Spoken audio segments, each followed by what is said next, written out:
John Milton was born on the 9th of December 1608 in Cheapside, London. His father was a London notary who was raised as a Catholic and converted to the Church of England. Milton was given the best of English educations. As a child, he was tutored privately and attended St. Paul's in London, followed by a thorough education at Christ's College, Cambridge. Milton was also fortunate enough to travel abroad for 2 years, and while abroad he found much pleasure in writing English and Latin poetry. When he returned to England, he ran a private school as well as spending time supporting contemporary Puritan causes. He married his first wife, Mary Powell, in 1642. 7 years later, Milton won an award as a successful controversialist that led him to the position of Latin Secretary for Cromwell. He handled correspondence with foreign nations and was an apologist for the Commonwealth. By 1652, overwork caused Milton to go blind. During a period of transition between governments in 1660, Milton lost his office and was imprisoned. After the death of his second wife, Catherine Woodcock, in 1658, he married Elizabeth Minshall. Milton, now elderly and blind, created the national epic that we remember him for, Paradise Lost, published in 1667. He spent the final years of his life more or less quietly under the dutiful care of his daughters. Milton died of gout on November the 8th, 1674. Of man's first disobedience and the fruit of that forbidden tree, whose mortal taste brought death into the world and all our woe. With loss of Eden, till one greater man restore us and regain the blissful seat, sing heavenly muse that on the secret top of Oreb or of Sinai didst inspire that shepherd who first taught the chosen seed. In the beginning, how the heavens and earth rose out of chaos. I thence evoke thy aid to my adventurous song, that with no middle flight intends to soar above the Aeonian mount while it pursues things unattempted yet in prose or rhyme.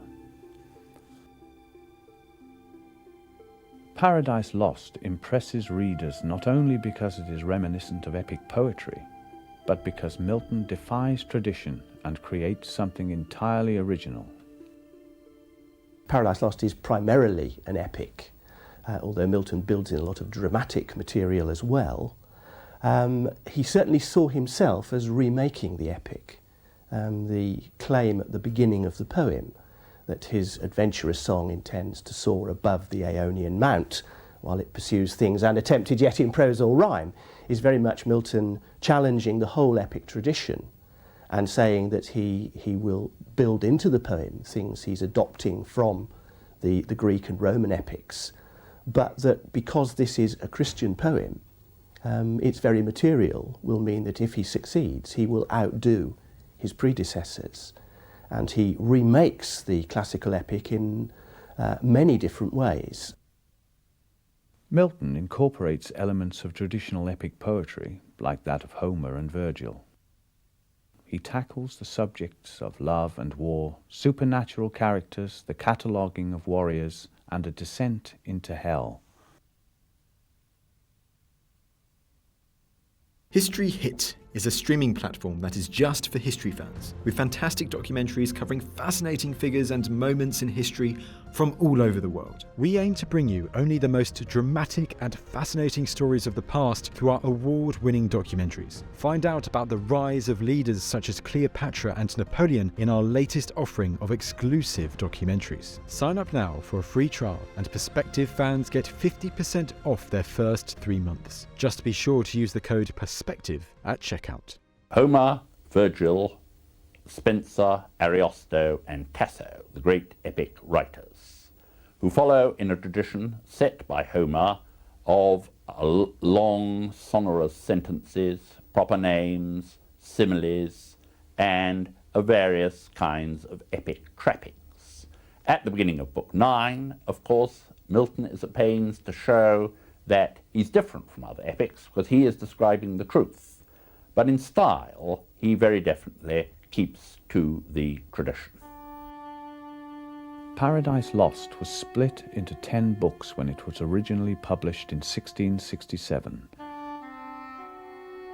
Milton then revised the epic poem, and in 1674, the year of his death, the second edition had been expanded to 12 books with more of his ideas incorporated and a general argument added to each book, paraphrasing its contents.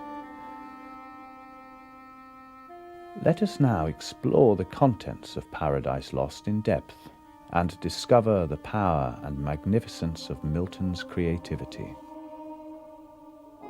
The poem starts in the middle of the action. It begins with man's first disobedience, eating from the tree of knowledge. The poem then rushes to the past, explaining the fall of Satan from heaven into chaos. He arises from the burning lake and attempts to awake his followers to devise a plan to regain heaven. Milton appears to blame the fall of man on Satan in these first few powerful moments of the poem. Satan suggests that they corrupt a new world. Space may produce new worlds, whereof so rife there went a fame in heaven that he ere long intended to create and therein plant a generation, whom his choice regard should favour equal o'er the sons of heaven thither, if but to pry, shall be perhaps our first eruption thither or elsewhere. Satan has been taken for a long time as the most exciting, in many ways the central character in the poem, certainly since the time of the Romantic poets in the beginning of the 19th century. I mean, he needs to start the poem with a bang, and it's an obviously exciting way to begin the poem with the fallen hero going through a number of very important processes. He has to come to terms with what has happened himself, which he does in conversation with Beelzebub, but he then also has to re-establish his control over the devils, that he's just led them into the most almighty defeat. Evil characters are more interesting and perhaps easier to create and to make dramatically powerful than good characters. So that would be another of his considerations for opening the poem in this way. Book 2 launches into a great debate amongst those who have fallen from grace with God. They discuss ways to regain heaven, making many impressive rhetorical speeches to Satan.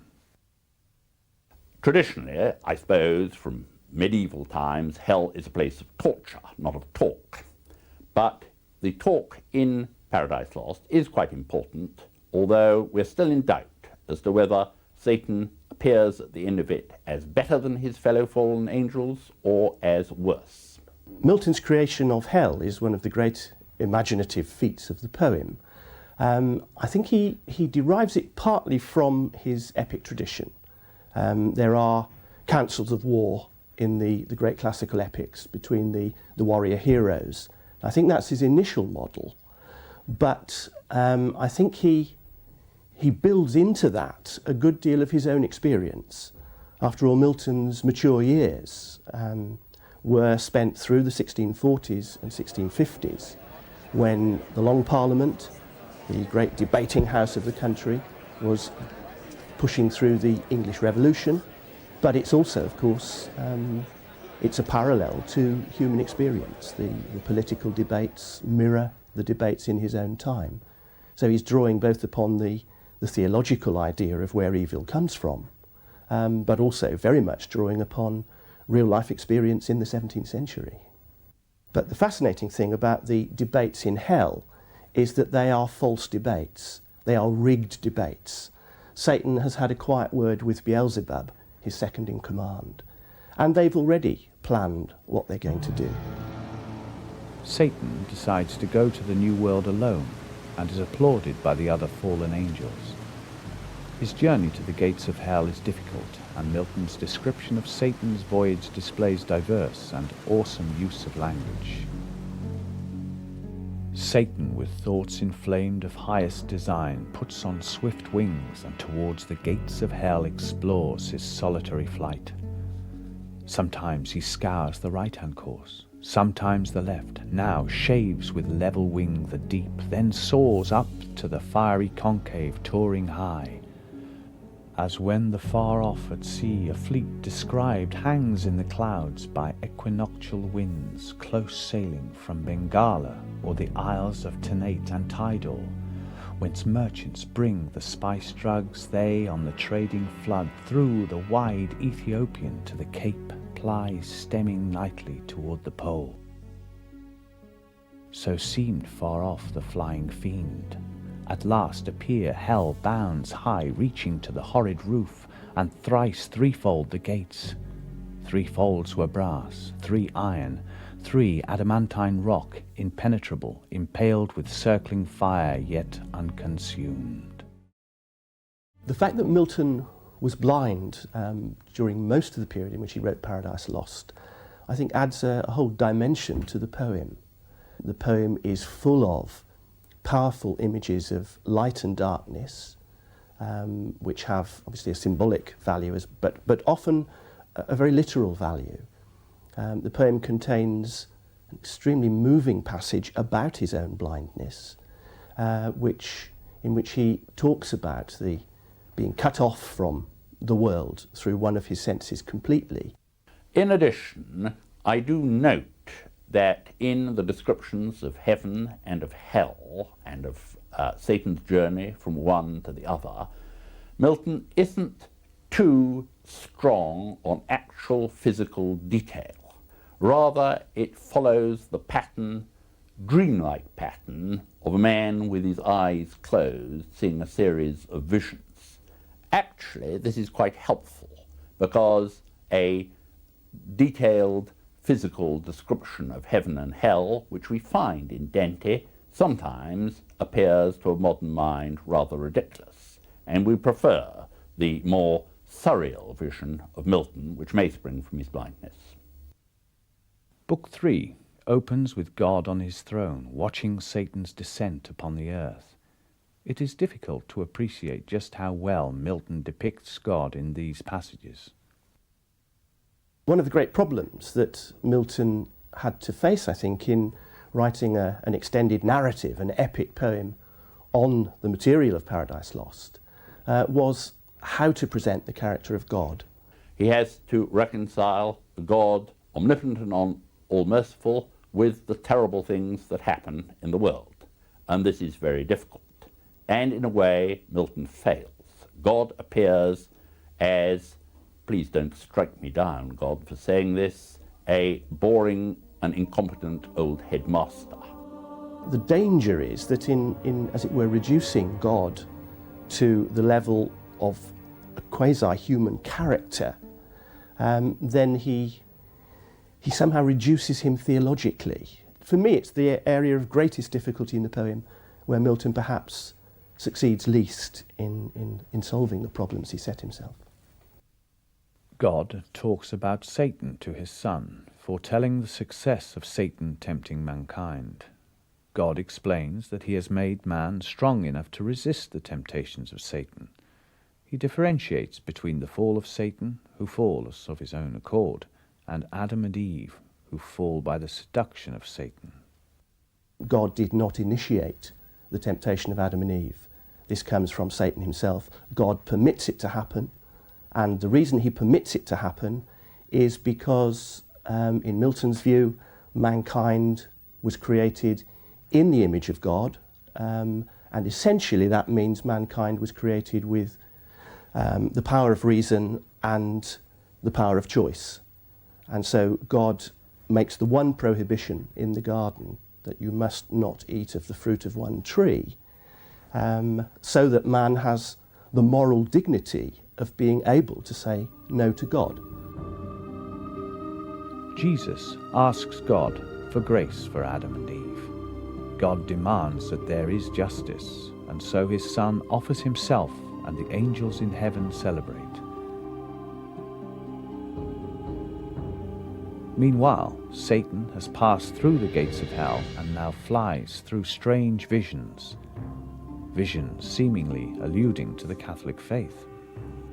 Then might ye see cowls, hoods, and habits with their wearers tossed and fluttered into rags, then relics, beads, indulgences, dispenses, pardons, bulls, the sport of winds. He is very opposed to the Roman Catholics, as we see in Book 3 when they are ridiculed. He disapproves of Catholic traditions in the Church of England, and he is much more in favour of an independent, free, Puritan church. And that comes out in independent, free, Puritan people like Abdiel in Book 5. The question of Milton's own religious beliefs and what church he belonged to and so on, since he served the Cromwell government through the 1650s, might be raised about the poem.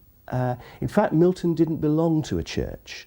He believed that every human being should work out their own beliefs from the scriptures through the guidance of the Holy Spirit. In Book 12, when Michael is telling Adam about the consequences of the fall, he takes history right through the Old Testament into the New Testament, and he talks about the setting up of the primitive church by the first disciples, the apostles. And it's quite clear that for a brief period on earth, there was a perfect church for Milton. In Book 4, Satan enters Eden and overhears Adam and Eve talk of the forbidden tree of knowledge. The angel Gabriel is warned that evil has entered Eden, and a small troop of angels travel through the garden to discover Satan whispering temptations into Eve's ear as she sleeps. Him there they found, squat like a toad close at the ear of Eve, essaying by his devilish art to reach the organs of her fancy, and with them forge illusions as he list, phantasms and dreams, or if, inspiring venom, he might taint the animal spirits that from pure blood arise, like gentle breaths from rivers pure, thence raise at least distempered, discontented thoughts, vain hopes, vain aims, inordinate desires, blown up with high conceits engendering pride. Satan is questioned by the angel Gabriel and eventually flees from paradise. Eve tells Adam about her dream. The next few books focus on the descent of the angel Raphael, who is sent to warn Adam of the impending evil. Eve is not included in these discussions and therefore does not hear firsthand Raphael's warning of Satan's temptations. In Book 9, Adam and Eve work together in the garden. Eve suggests that they divide their labor. Adam does not favor this, yet Eve is insistent.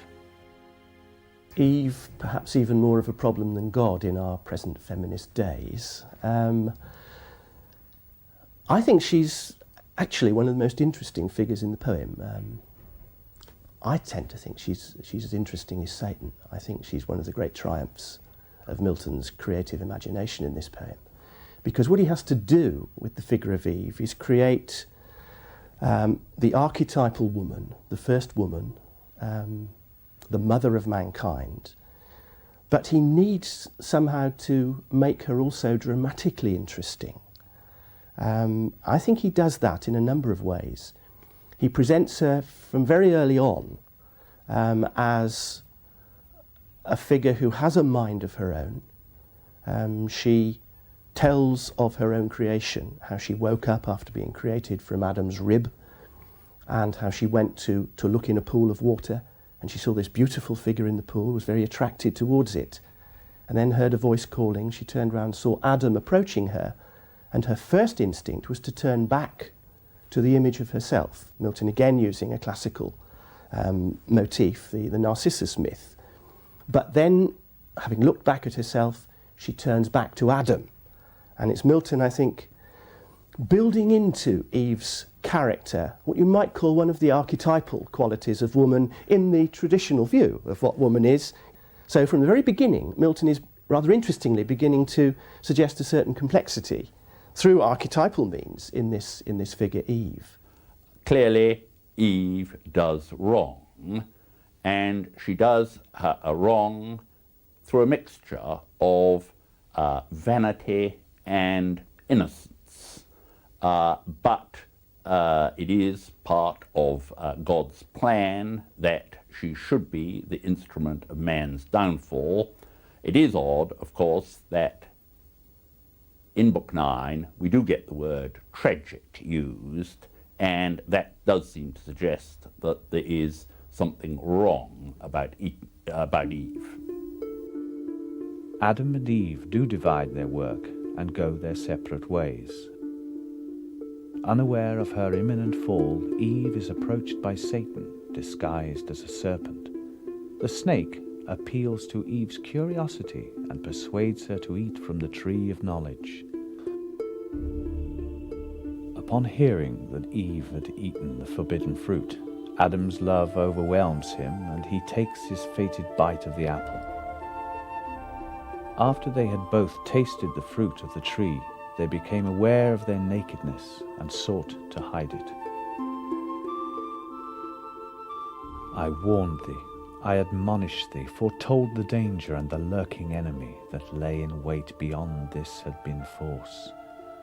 And force upon free will hath no place, but confidence then bore thee on secure either to meet no danger or to find matter of glorious trial. And perhaps I also erred in overmuch admiring what seemed in thee so perfect, that I thought no evil durst attempt thee. But I rue that error now, which is become my crime, and thou the accuser. Thus it shall befall him who to worth in woman overtrusting lets her will rule. Restraint she will not brook, and left herself if evil thence ensue, she first his weakness indulgence will accuse. A charge that's often made about Milton, particularly in recent times, is that he's a misogynist. I'm not sure that this is really a justifiable charge. He wrote a number of tracts about divorce, arguing that divorce should be made easier, on the grounds that the only current grounds for divorce were adultery.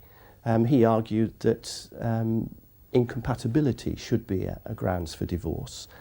He saw woman as very much the companion of man, and that marriage should be a companionship between men and women. I think it's unfair to call Milton a misogynist. Misogynist means hater of women, and I don't think Milton did hate women, and he doesn't hate Eve, who appears not as hateful, but as attractive. What would be true to say is that Milton wasn't a paid-up member of the women's liberation movement, and certainly he presents Eve as inferior. He describes Adam and Eve on their first arrival as Adam in control and Eve submissive. God is told of man's disobedience. His Son is sent down to give Adam and Eve their penance, and in pity he clothes them. Sin and death leave the gates of hell to enter the new world. Meanwhile, Satan returns to hell expecting applause and praise, but the response is muted. The Son of God has the ultimate victory.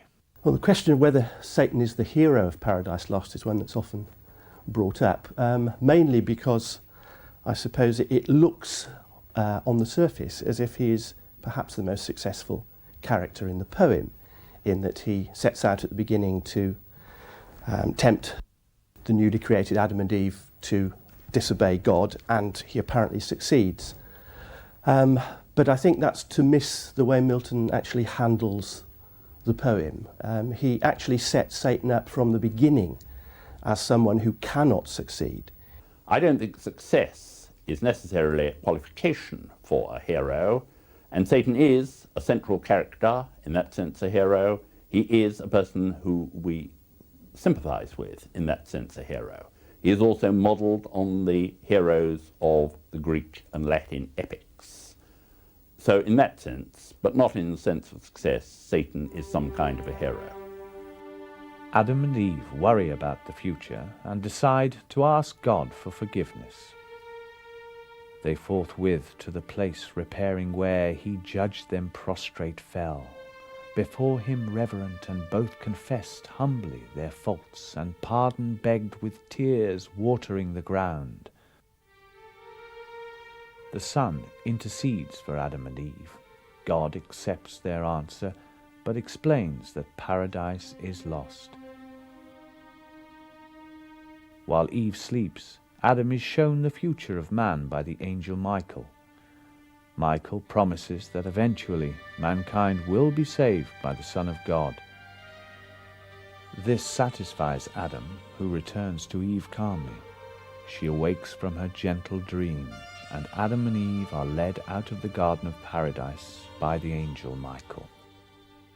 It seems to me one of the supreme literary works in the English language. It's a poem like a cathedral. It has a vast structure. It's been carefully planned. When you first enter it, you can look about you in awe at the way this huge work has been put together. But the more you look at it, the more you look at the details of it, the more you are amazed at tiny details of phrasing and so on, which are like little side chapels or grotesque figures in a cathedral. So as a work of art, I think it's a magnificent human achievement. I think Milton tries, and probably the last poet in the English language so to do, to solve the essential problems of life. Why are we here? Are we free? Where are we going?